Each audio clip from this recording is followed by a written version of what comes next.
Ridley Scott का Napoleon विश्व प्रतिभा और मनमोहक प्रदर्शन की एक भव्य टेपेस्ट्री के रूप में उभरता है। फिर भी अपने आश्चर्यजनक फ्रेम और शानदार अभिनय के बीच यह ऐतिहासिक शख्सियत के जटिल जीवन और विरासत की पेचीदगियों को समझने में विफल रहता है।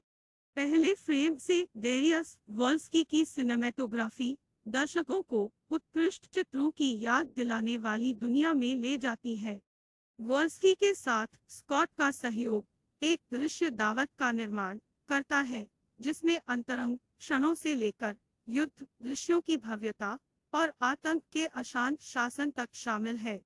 प्रत्येक फ्रेम से गर्माहट झलकती है, जो रत्न जैसे स्वरों से सुसज्जित है, जो आंख और मन को समान रूप से लुभाता है।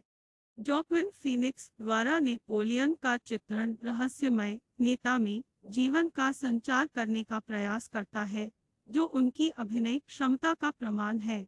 उनका प्रदर्शन सराहनीय होते हुए भी एक ऐसी पटकथा के विरुद्ध संघर्ष करता है, जिसका उद्देश्य सूक्ष्म अन्वेषण के बजाय उत्सवपूर्ण चित्रण करना प्रतीत होता है। महारानी जोसेफिन के रूप में वैनेसा किर्बी आग और बर्फ का प्रतीक है, उस भावुक प्रेम का प्रतीक है, जो नेपोलियन की घरेलू चुनौतियों पर विजय नहीं पा सका, लेकिन सीमाओं से परे उसकी विजय को बढ़ावा दिया। फिल्म की कहानी नेपोलियन के जीवन की एक तूफानी यात्रा पर आधारित है, जिसमें टूलोन की घेराबंदी में उसकी पहली सैन्य जीत से लेकर उसकी उत्कट खोज और जोसेफिन से शादी तक शामिल है। हालांकि यह कथा नेपोलियन के शासन के महत्वपूर्ण पहलुओं, जैसे कि उनके प्रशासनिक सुधार, विरोधियों और विजित क्षेत्रों के प्रति कठोर नीतियों और गुलामी की पुनः शुरुआत को भूलकर विफल हो जाती है।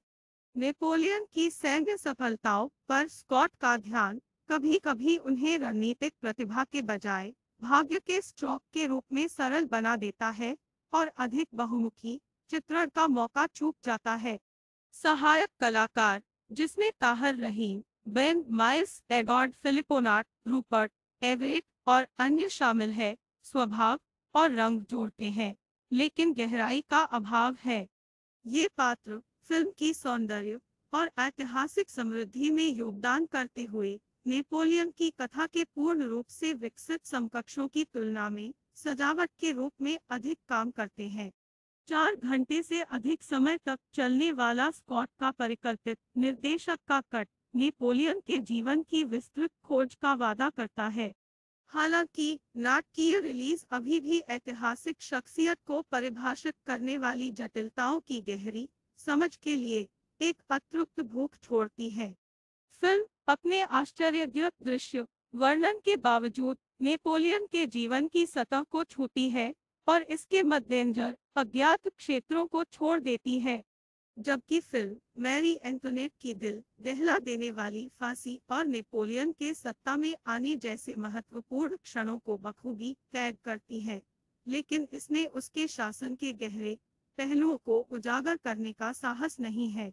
उत्तराधिकारी पैदा करने में असमर्थता के कारण जोसेफिन से उसके तलाक का चित्रण मुश्किल से उनके जटिल रिश्ते की सतह को खरोंचता है।